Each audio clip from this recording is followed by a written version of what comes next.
Good evening everybody. Next जो topic है that is colloidal state.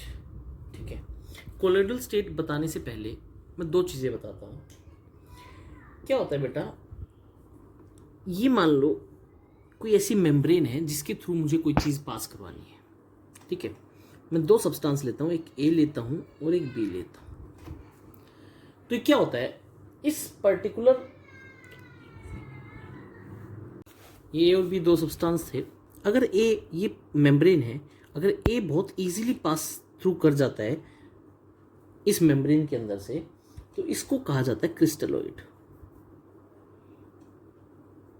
ठीक है, और ये क्रिस्टलोइड कौन, जिस तरह से सिंपल एग्जांपल बताता हूँ, शुगर, सॉल्ट, इस तरह से दीज आर टर्म्ड एज क्रिस्टलोइड। अगर इस मेम्ब्रेन के अंदर से मैंने बी को पास कराया और बी अच्छे से पास नहीं होता है तो इसको क्या कहा जाता है, कोलोइड। अब बेटा कोई पास हो गया, कोई पास नहीं हुआ, सबसे इंपॉर्टेंट बात, मेम्ब्रेन के अंदर कोई चीज़ पास कर जाती है और दूसरी चीज़ पास नहीं करती है तो उनके बीच में जो डिफरेंस होता है वो होता है साइज का। तो क्रिस्टलोइड और कोलोइड के साइज में कोई ना कोई डिफरेंस मिलेगा। तो मैं नेक्स्ट जो बताने जा रहा हूं, मैं कहता हूं Graham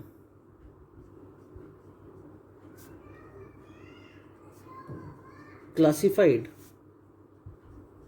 substance on rate of diffusion through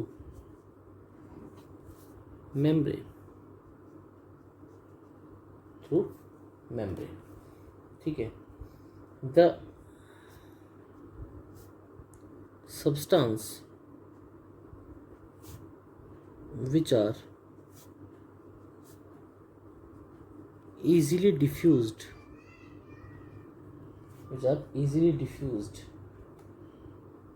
are called as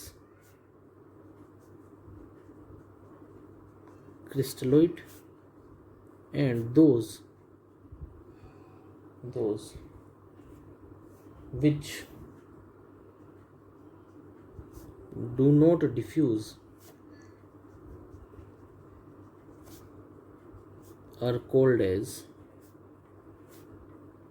colloids। ठीक है, और colloids बना है, these are glue like, गोंद जैसे, glue like। for example starch, gelatin,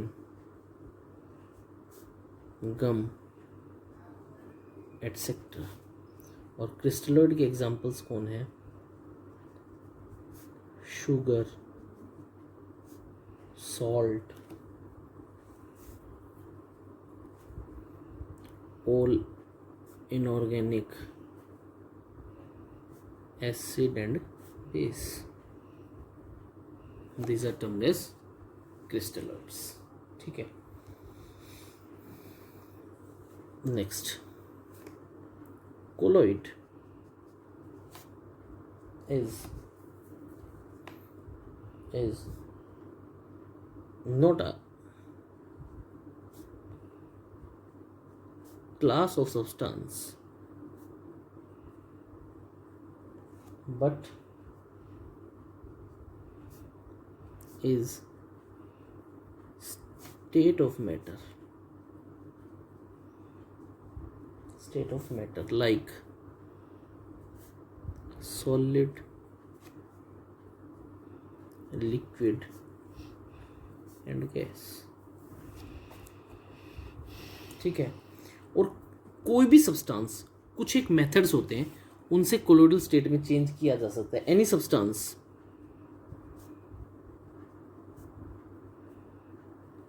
can be changed into colloidal state by suitable means, by suitable means। Next,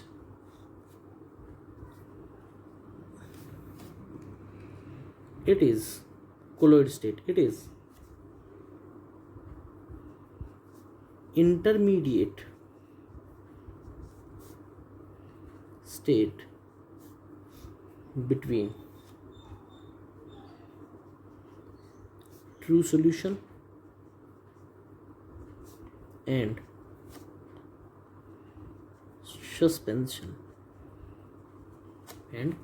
suspension ठीक है। अब देखो क्या होता है, मैं क्या कहता हूँ, मैं 3 क्लास कहता हूँ, ठीक है। इनको अगर मैं कहता हूँ सस्पेंशन, ये मान लो होते हैं कोलोइडल और ये होते हैं ट्रू।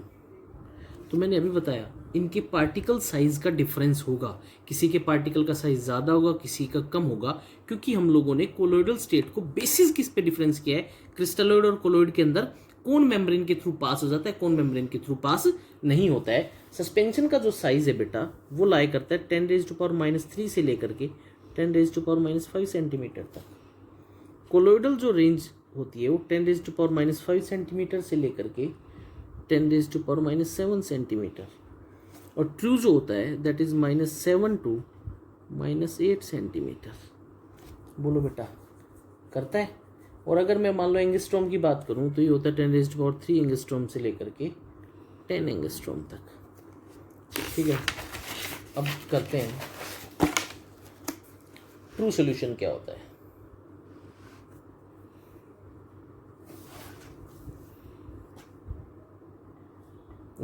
ट्रू सॉल्यूशन से पहले ए सिस्टम इज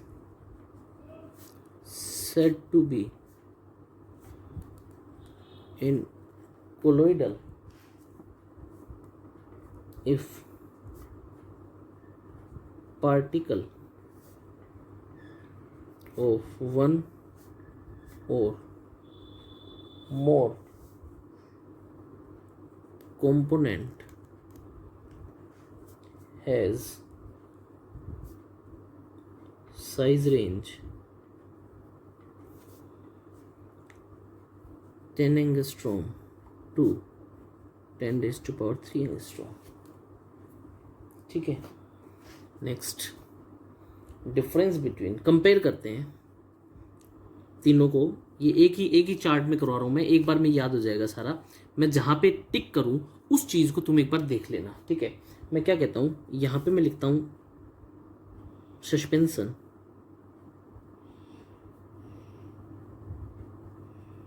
ठीक है। यहाँ पे मैं लिखता हूँ कोलोइड और यहाँ मैं लिखता हूँ ट्रू सॉल्यूशन,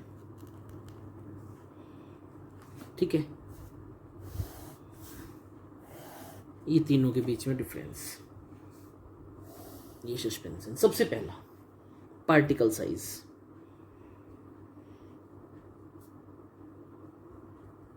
सस्पेंशन का पार्टिकल साइज होता है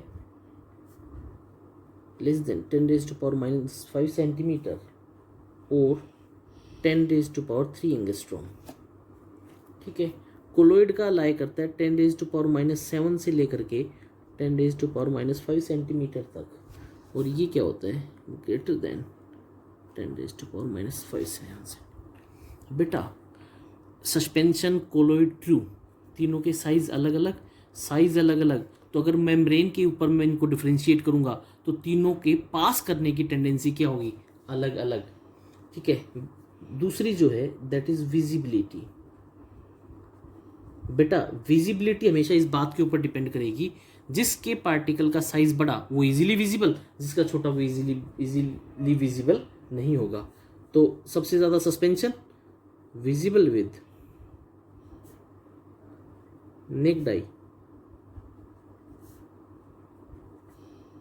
पानी के अंदर मिट्टी डाल दी, सस्पेंड करती रहेगी, सेटल होगी ही नहीं, विजिबल विद नेक्ड आई।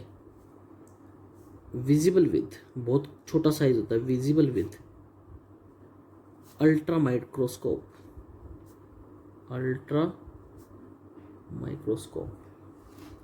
और तीसरा नॉट विजिबल तीसरा नेचर, नेचर सस्पेंशन, अलग अलग फेज, तो क्या होगा हेट्रोजीनस। कोलोइड भी कैसा होगा हेट्रोजीनस, और ट्रू कैसा होगा होमोजीनस। ये बहुत इंपॉर्टेंट है, नेचर, कौन किसका कैसा नेचर होता है। नेक्स्ट अपीयरेंस, हेट्रोजीनस है, अलग अलग फेज है, तो लाइट अगर पास करेंगे तो पूरी तरह पास नहीं होगी, तो इसको क्या बोलेंगे ओपेक। अरे पढ़े थे ना, ट्रांसपेरेंट, ट्रांसल्यूसेंट, ओपेक। ओपेक के अंदर से कोई लाइट पास नहीं हो सकती जनरली। क्लियर, और ये क्या होगा क्लियर। बोलो बेटा बात समझ में आई या नहीं आई। नेक्स्ट टाइप्स ऑफ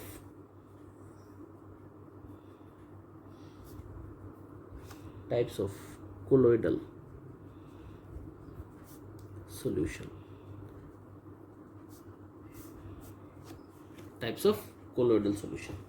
बेटा हम लोगों ने सॉल्यूशंस चैप्टर में पढ़ा था कोलोइडल सॉल्यूशन, क्योंकि सॉरी सॉल्यूशंस चैप्टर में हम लोगों ने पढ़ा था एक डिस्पर्स्ड फेज होता है, एक डिस्पर्जन मीडियम होता है, याद करो। उसी तरह टाइप्स ऑफ कोलोइडल सॉल्यूशन पढ़ने से पहले हम लोगों ने दो बातें पढ़ी थी, एक होता है एडजोर्बेट, एक होता है एडजोर्बेंट, याद आया। एक जिसके सरफेस पे कोई आएगा और एडजॉर्ब होगा, उस बेसिस के ऊपर हम लोगों ने एक को एडजोर्बेट कहा था, एक को एडजोर्बेंट कहा था। उसी तरह जो कोलोइडल सॉल्यूशन होता है, क्योंकि ये हेट्रोजीनस है तो इसके अंदर एक डिस्पर्स्ड फेज भी होगा और एक डिस्पर्जन मीडियम भी होगा, तो उसी के बेसिस पे हम लोग क्या कहते हैं, एक कोलोइडल सॉल्यूशन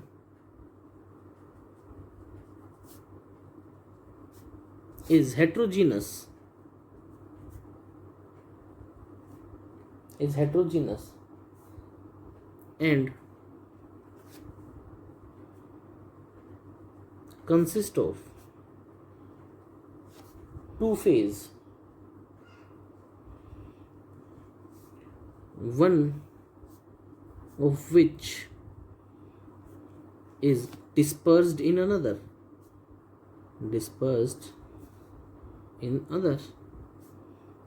बोलो dispersed phase, dispersion medium, adsorbate, adsorbent, ठीक है। और इसी के बेसिस पे one is called as dispersed phase and another one is called as dispersion phase, ठीक है, डिस्पर्जन फेज। उसी के बेसिस पे अब हम लोग क्या करते हैं, यहां से अब क्वेश्चन आएगा, इस टेबल में से क्वेश्चन बनता है। मैं क्या कहता हूं, मैं टेबल बना रहा हूं एक होता है डिस्पर्स्ड फेज,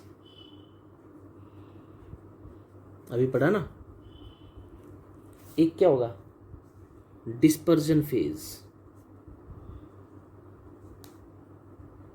और बेटा जो डिस्पर्जन फेज होता है ना, वो सॉल्वेंट का फेज होता है, सॉल्वेंट, और ये कौन होगा कोलोइडल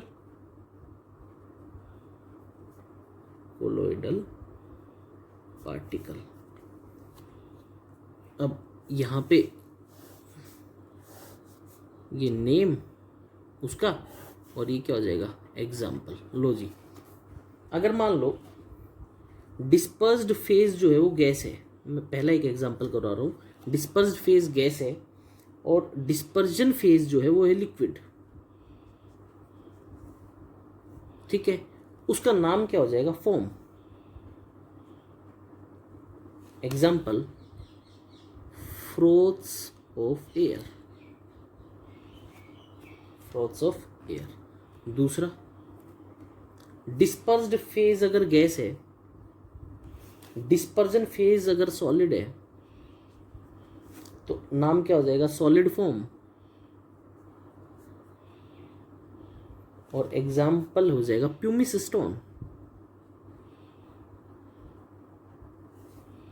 क्यूमिस स्टोन। तीसरा, अगर मान लो डिस्पर्स्ड फेज लिक्विड है, ये इंपॉर्टेंट है, इसके ऊपर मैं टिक कर रहा हूं। डिस्पर्स्ड फेज क्या है? लिक्विड। और डिस्पर्जन फेज क्या है? गैस। तो उसका नाम हो जाएगा लिक्विड एरोसोल। Liquid aerosol. और एग्जाम्पल हो जाएगा क्लाउड मिस्ट। नेक्स्ट, फोर्थ, अगर डिस्पर्स्ड फेज भी लिक्विड है और भाई साहब डिस्पर्जन फेज भी लिक्विड है, फेज भी और ए भी, तो एग्जाम्पल हो जाएगा इमल्शन। एग्जाम्पल हो जाएगा मिल्क। क्या हो जाएगा? मिल्क। बहुत इंपॉर्टेंट एग्जाम्पल है, ठीक है। दोनों का फेज कैसा है? लिक्विड। फैट भी किस फॉर्म में? लिक्विड फॉर्म में। एग्जाम्पल हो गया मिल्क। नेक्स्ट है, अगर मान लो डिस्पर्स्ड फेज है लिक्विड, ठीक है, और डिस्पर्जन फेज है सॉलिड, तो नाम हो जाएगा जेल। और एग्जाम्पल हो जाएगा कर्ड, चीज। नेक्स्ट, अगर मान लो डिस्पर्स्ड फेज है सॉलिड और डिस्पर्जन फेज है गैस, नाम हो जाएगा एरोसोल। और एग्जाम्पल हो जाएगा स्मोक। नेक्स्ट, डिस्पर्स्ड फेज है सॉलिड, डिस्पर्जन फेज है लिक्विड, तो उसका नाम हो जाएगा सोल। और एग्जाम्पल हो गया gold sol. Next, last, dispersed phase भी सॉलिड, डिस्पर्जन फेज भी सॉलिड, एग्जाम्पल हो जाएगा सॉलिड सोल। नेम हो जाएगा सॉलिड सोल। और एग्जाम्पल हो जाएगा जेमस्टोन्स, जेम्स। अरे अंगूठियों में रत्न नहीं पहनते हैं, those are called as gems, ठीक है। ये था बेटा इसका। Next types. पहला that is called as lyophobic. दो तरह के कोलोइड होते हैं, एक होता है lyophobic and lyophilic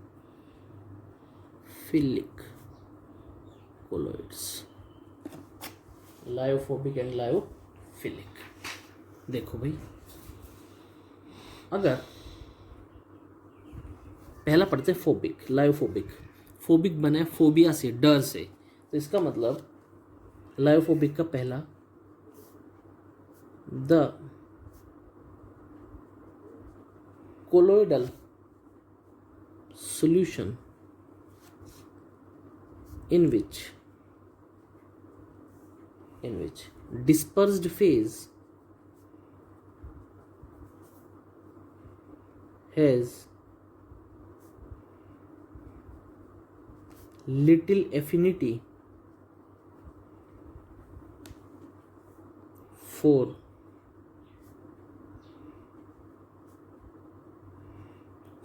dispersion phase is called lyophobic.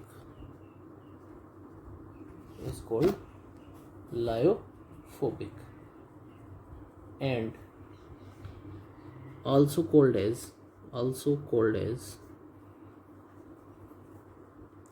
suspensioids. क्या कहलाते हैं? सस्पेंसोइड्स। दूसरा होता है lyophilic. In these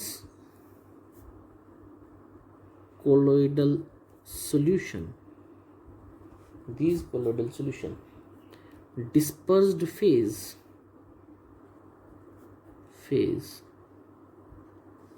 has affinity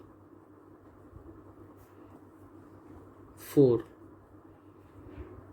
dispersion phase and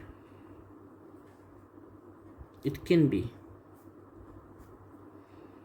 prepared by bringing both of them together, both of them together, and these are also called as emulsoids. क्या कहलाते हैं? emulsoids.